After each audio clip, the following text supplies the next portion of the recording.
My SoundCloud playlist is deep, bro. Deep. He be fucking it up when he's DJing. Youth Perez. Oh, so people can still book you like for DJing? Bro. Y'all can still book me. I be playing all the cuts, bro. You was there, bro. I've been there multiple times. I'll be throwing down, bro. Okay, we gotta book DJ. I just be vibing, bro, for real. Play some Blueface. Some Anita Baker. We got some Smino. Blueface is Anita Baker? Yes, bro. The mash. Wow. I got the mashups. You feel me?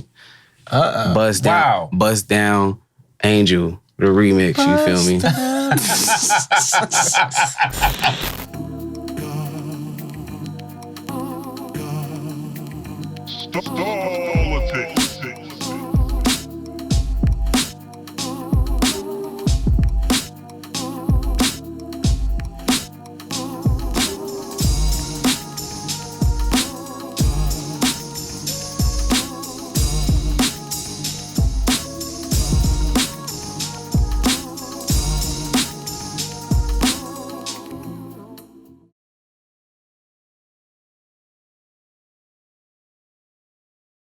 It's Donuts and Akahol. I'm Tatum. And I'm Gravel. pERez. You so chill with it, bro. pERez. I mean, behind the scenes, you was lit. I'll be lit. I'll be lit, but you feel me? My enthusiasm I'll be screaming. My voice be Let gone. it out, G. Let it out. Girl, I cannot trust you. Saying that we're friends now. After I just fucked you. Claiming you a fan now. Cause I'm fucking fans now. No, I don't do no handouts. I don't do no handouts. No, I don't do no handouts. I'm just counting fucking racks. Busting rubber bands now. Busting down the backwood. Rolling with 3 grams now. Tell her keep her legs up. Fuck it till she fan out. I pull up in Phantom. We'll see how that pans out. Used to lust for hundreds. Only fuck with counting grands now. Spend a couple grand on Goyard Audemars. 10 Brown got women throwing panties. Bitches throwing tantrums. I just popped the Xanax and pour 4 into the fan. LSD, DMT, Zanny purple magazine. Got me lost. I can't sleep, can't close my eyes. I'm off a beat. I'm so high, can't feel my face. I'm so high that I can't breathe. Hope that this is not the end. Got dreams of seeing better things. pERez is in the building, man. What's going on with you? We big emo on a Sunday. You feel me? Who big emo, bro? I'm not emo. You emo? He's emo. He's big emo chilling on a Sunday. What does emo mean to you? I'm just emo. I'm a Cancer, bro. It's just in the air. You feel me? I'll just be like, it's Sunday. Okay. But your music isn't emo though. It's like, no, that's just me though. You can't be super emo in your music. Like Juice WRLD be super emo, but you feel me? Yeah, don't be like to the point where it's like weird. Like, yeah, bro, you okay? Like, yeah. Hey, I heard your new song. Like, I'm so emo, like I couldn't even document it. You feel me? I'll just be like, damn. Okay. Yeah. And you it just sways, you feel me? Talk about you going to Hot Topics in the back and Spencer's and, you know. No, not in the back. You feel me? Like Hot Topic, you feel me? That's a whole nother thing though. Skinny jeans. Checkered skinny jeans. All right, D. So let's get into the music. Yes. I want to know how long you been doing music, because you like, what, 19, 20? 20. So how long you been doing music? Shit. Well, I was probably like 7 or 8 when I was like introduced to the shit. Like my older cousins, they had like their whole studio set up in their house. And they had moved down from like Cleveland and like settled in like Westchester area, and they had like a whole setup. And I used to just go over there on weekends and just like watch them do their shit and just work on my shit like behind the scenes. And like I learned how to scratch and DJ and shit. Like, so you a DJ too? Yeah. Like that was my introduction. Like okay. A lot of my uncles and shit were DJs. My father was like working at a radio station back in the 80s. So like that was like my initial sort of like introduction is DJing. And then like I got into like the rapping element and like poetry and shit. But like poetry was just like viewed as just emo, you feel me? So like we just switched it, you feel me, and transitioned it. And like from the time I was like 8 to like 14, I was just really listening to like all the classic albums, just trying to figure out like how to like make that shit sound like that and make it sound good, you feel me? And like develop my own sound. So like I just spent my whole like teen years just like developing a sound, working, like, you feel me? And then when I was 16, I dropped my first tape. And like that shit was like trash for real, but it was dope. It was dope, like for what it was. and it got me a lot of opportunities and placements. So you said you listen to a lot of classic albums. What are some classic albums to you? Top 3. Ooh. Oh, well, not even top 3, but just like this classic album. Numbers. Fuck. This shit crazy. Cause like, bruh, just get no particular order. Okay. Just off the top of your head. The craziest albums: Aladdin Sane by David Bowie, Bitches Brew by Miles Davis, and Black Radio by Robert Glasper. You are emo. Wow. It's just jazz and shit. I'm just joking with you. It's jazz. But I do listen to a lot of like, you feel me, like emo rock, alternative, grunge, all of that shit. Like my dad always had the radio playing, so like I always heard everything, not just like one station in particular, but like everything. And just like I was always in front of like the TV. So like whatever's on MTV, like that's what I was consuming. Yeah. Like especially in the video like era of like music. Like they play everything from hip hop to Blink-182 to Fall Out Boy to fucking what was it, Travie McCoy to Tyga, all of that. Headbangers Ball, like it would be segments. So like I would just spend my whole summers watching MTV and like VH1 and shit. So you got a real consumed all of that. Real eclectic musical palette. Yeah. That you know comes with that and shows through your music that you put out. For sure. I think it's safe to say you like music that you can feel. Yeah. It's like the whole shit that just sounds good. Yeah, bro. like you can resonate with personally. It hits you. And do you think there's enough of that in today's musical climate? I mean, people resonating with like the shit they resonate with.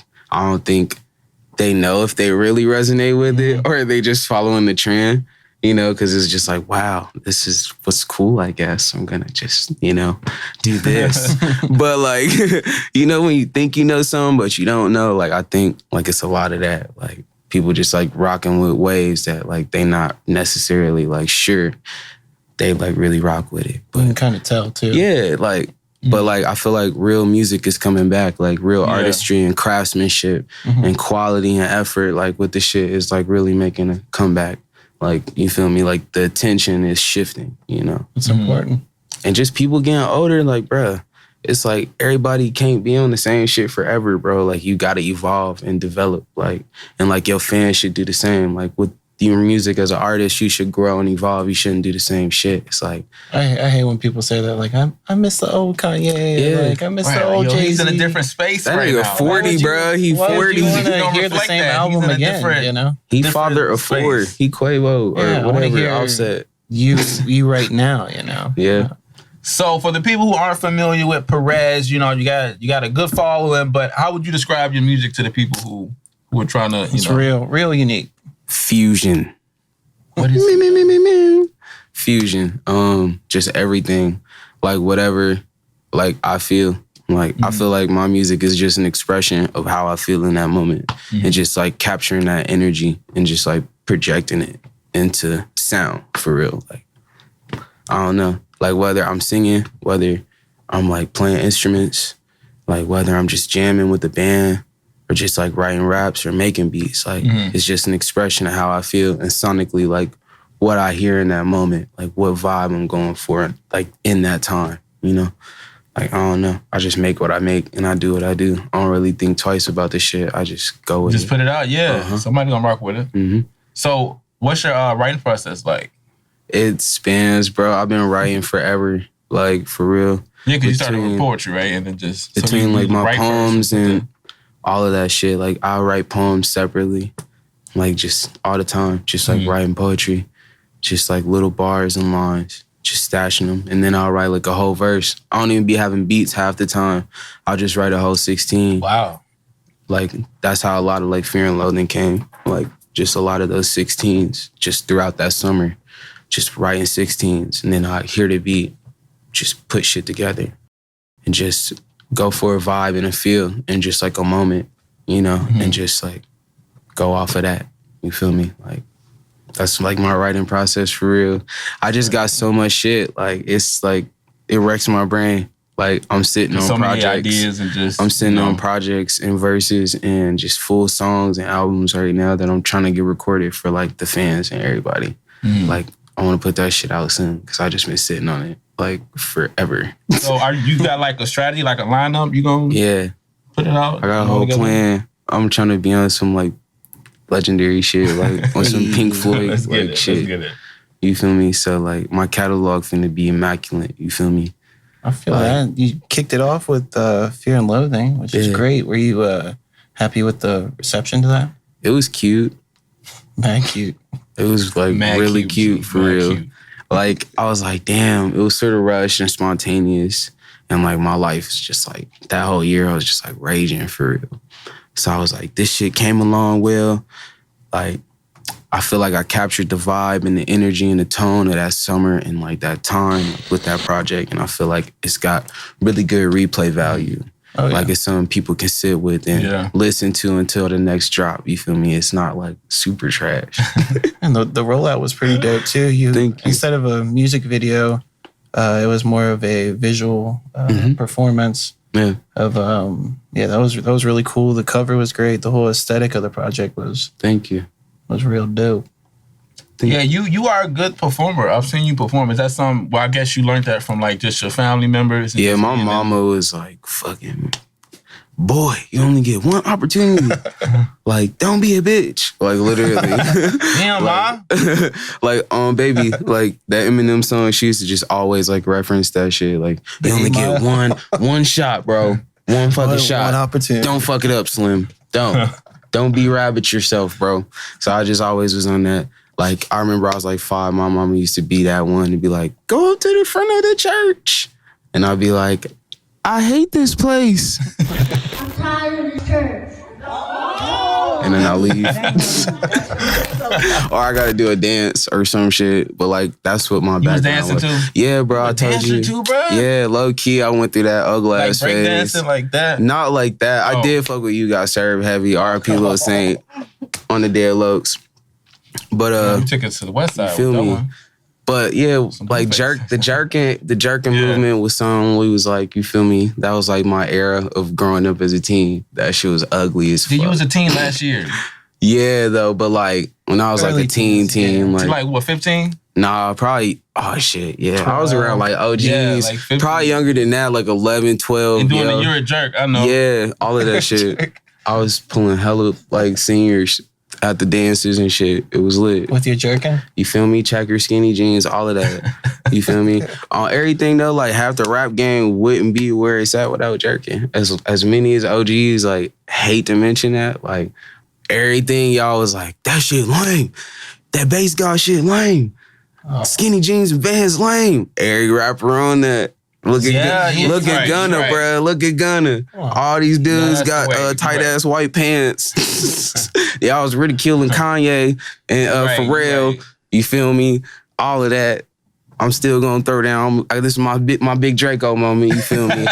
Talk your shit there. Talk your shit. But like everybody like linked because of jerking for real on everything between jerking and skateboarding. Like that's how I met everybody. Too? Yeah. I was like skateboarding more seriously than like dancing for real. I was like, this shit cool, but it is what it is. Like, it's dancing, bro. You was skateboarding, breakdancing, on some jabby walkie stuff, DJing. Yeah. You do some modeling. You was in the choir, right? I did some modeling shit. Like, I just do shit. I'm an only child and I be bored and I got a short attention span. So I just be like, yo, I can do shit. And then I'll be seeing people do shit and they don't be good at it. And I'll be like, I can do this shit better than them. Like, that's just my energy. You feel me? But I don't know. Yeah, that's just me. So like you say, you write poetry and then you also make music. What's the guidelines you do to like, okay, this is just gonna be a poem and I'm gonna make this into a song? The shit just usually be short. Like my poems just be short. And they be like very descriptive and just like, I don't know, just like deep. And I think it's shit like you can't even put on records. Like it's that deep. Now, do you still perform those? Nah. I've did like one interlude, like / poem. Yeah. But I'm probably gonna do some shit like that, like in the future. Like I wanna take like a book of poems that I got and just like record them and then put music behind it. Cause like there's this Jim Morrison album called like The American Dream or some shit like that. And like on his 27th birthday, he recorded hella poems and then he died. And then his band got all the recordings and just played music behind the shit and put it out as an album. He died at 27? Mm-hmm. So 27 Club. Yeah. Oh, he's one of them 27 Club. Wow. Didn't know that. Yep. RPMs, you feel me? What's your social media? Everybody can get in touch with you. iTunes, Spotify, all that information. Youth_pERez on Instagram, Twitter, Facebook. Facebook, really. But I think Facebook's still popping. Yeah, it is. It is. I be seeing hella people from middle school. Yeah, you can still get some. Still got the juice on Facebook. Yes, I do. I do have the juice. Now, MySpace and Tag, I think you gotta let that go. MySpace, they lost all that music. Did you have any music up on there? Mm-mm. What happened with MySpace? My MySpace page was live though. I'm not gonna hold you. They lost like tons of music. Like artists' music? Like 5 million songs. Wow. Yeah. I wonder if my song is still up there. That's what I'm saying. I had music on there. All the original Odd Future shit was on there though. Cause I remember I ain't trying to be like a thief or nothing though, but like this one like laptop I had, it's got like all the Odd Futures back catalog from like MySpace, like 07, 08. Did you still have? Mm-hmm. Downloaded. Good job. Yeah. I got good that thing shit. he did because it's not there anymore. Right. Tyler hit me for that shit. For real, bro. Oh, baby. Next time I'm in LA, we pulling up to the golf store. We playing all the old Odd Future. You feel me? All of that. We got Space Ghost Perk back catalog. We got Lil Tracy's back catalog. All of that. We be on Pirate Bay, cuz. Yo, they low-key might come get you. I'm sorry, bro. It's just good music. I love your music, bro. That's how. Youth pERez, man. What we gonna toast to? Hopefully them people don't come get you though. But let's make a toast for the douchebags. Hey, okay. Toast for the assholes. Yeah. That's a scumbags. All of that. All right, you know what's up? It's Donuts and Akahol. Drink more alcohol. Free Lil Uzi. And eat more donuts. And free Lil Uzi. Yeah. Why not? Do something good for a neighbor when they least expect it. Yes. We'll see you next week. This is Ray Shrimmer. 101.1 The West. Specifically, though. I'm fucking with you. We can be the cute boys from This is Lil Tracy from Goth Boy Clique. We have the cutest episode on the way. Yeah.